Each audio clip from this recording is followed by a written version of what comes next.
അസ്സലാമു അലൈക്കും. ഇന്ന് ഞങ്ങൾ പോയത് കൽബ ഹാങ്ങിങ് ഗാർഡനിലേക്കാണ്. കൽബ ഹാങ്ങിങ് ഗാർഡൻ ഇപ്പോൾ കുറച്ചായിട്ട് നല്ല ഒരുപാട് റിവ്യൂസൊക്കെ കിട്ടുന്ന ഒരു നല്ലൊരു വൈബുള്ളൊരു പ്ലേസാണ്. കൽബയിൽ ഒത്തിരി പ്ലേസ് ഉണ്ട്. ഇതുപോലെ തന്നെ ബീച്ച്, കൽബ ബീച്ച്, അതുപോലെ തന്നെ കൽബയിലെ ക്ലോക്ക് ടവർ ഒക്കെ ഉണ്ട്. അതല്ലാതെ കൽബ ഹാങ്ങിങ് ഗാർഡന് പ്രത്യേകമായിട്ട് സ്പെഷ്യാലിറ്റി എന്ന് പറയുന്നത് നമുക്കൊരു ആർട്ടിഫിഷ്യൽ വാട്ടർഫാൾ അവർ സെറ്റ് ചെയ്തിട്ടുണ്ട്. അത് തന്നെയാണ് അവിടുത്തെ മെയിൻ ഹൈലൈറ്റ്സ്. എന്തായാലും ഒരു ഫാമിലിയോടൊത്ത് ഒരു ഈവനിങ്ങിൽ ഒന്ന് റൗണ്ട് കറങ്ങുന്ന ഉദ്ദേശം ഒന്നും ഉണ്ടെങ്കിൽ അടിപൊളി വൈബായിട്ട് നിങ്ങൾക്ക് കൊണ്ടുപോകാൻ പറ്റുന്ന ഒരു ഫാമിലി ആയാലും കുട്ടികൾക്കായാലും മുതിർന്നവർക്കായാലും ശരി, ഏറ്റവും നല്ല ടോപ്പ് വ്യൂസൊക്കെ കിട്ടുന്ന ഒരു ഏരിയയാണ് കൽബ ഹാങ്ങിങ് ഗാർഡൻ. 5 ദിറംസാണ് ഇവിടേക്ക് കയറാനുള്ള ടിക്കറ്റ് ചാർജ്. കുട്ടികൾക്ക് ഫ്രീ ആണെന്ന് തോന്നുന്നു.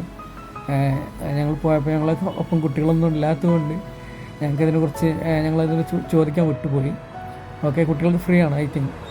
പിന്നെ അതിൻ്റെ കൂടെ ഒരു 2 ദിറംസ് കൊടുത്താൽ ഒരു ടോയ് ട്രെയിനിൻ്റെ ഒരു ടിക്കറ്റ് കൂടെ അവർ തരും. ടോട്ടൽ ഒരാൾക്ക് 7 ദിറംസ് ആവുന്നുള്ളൂ. ആ ഒരു 7 ദിറംസിൽ നിങ്ങൾക്ക് മാക്സിമം നിങ്ങളുടെ ഒരു നല്ലൊരു ഈവനിങ് നിങ്ങൾക്ക് എൻജോയ് ചെയ്യാൻ പറ്റും. എക്സസൈസ് ചെയ്യുന്നവർക്ക് അങ്ങനെ ചെയ്യാം. കുട്ടികൾക്കാണെങ്കിൽ അവിടെ കളിക്കാനുള്ള പാർക്കുകൾ കാര്യങ്ങളൊക്കെ ഉണ്ട്.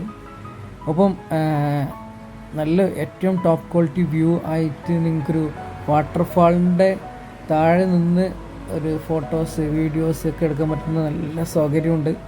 അതുമാത്രമല്ല, ഇതാണ് നമ്മൾ ഈ കാണുന്നതാണ് നമ്മളെ ട്രെയിന്. ഈ ട്രെയിൻ വഴി നമുക്ക് ഒരു റൗണ്ട് അവരടിക്കും. ആ റൗണ്ടിൽ നമുക്ക് ഫുൾ വ്യൂ, ആ ഒരു വാട്ടർഫാൾ, അതിൽ ആ ഗാർഡന് ഫുൾ നമുക്ക് എൻജോയ് ചെയ്യാൻ പറ്റും. ഫുൾ കവറിങ് നമുക്ക് കിട്ടും. ഓക്കെ, പിന്നെ ഉള്ളത് ഇതിനോട് ചേർന്നിട്ടുള്ള ഈ വാട്ടർഫാളിനൊന്ന് റൗണ്ട് കറങ്ങി മുകളിലോട്ട് പോയി തിരിച്ചു വരാൻ പറ്റുന്ന രൂപത്തിലുള്ള ഒരു സ്റ്റെപ്സുകളാണ്. അപ്പോൾ ഈ സ്റ്റെപ്പെല്ലാം കയറി ഒന്ന് എക്സസൈസൊക്കെ ചെയ്തിട്ട് ഒന്നുകൊണ്ട് വരുമ്പോൾ തന്നെ ഏകദേശം നല്ലൊരു വൈബായിട്ട് മാറിയിട്ടുണ്ടാവും. എന്തായാലും പോയിട്ട് എൻജോയ് ചെയ്യാം നിങ്ങളുടെ ഈവനിങ്സ്. Okay, thank you.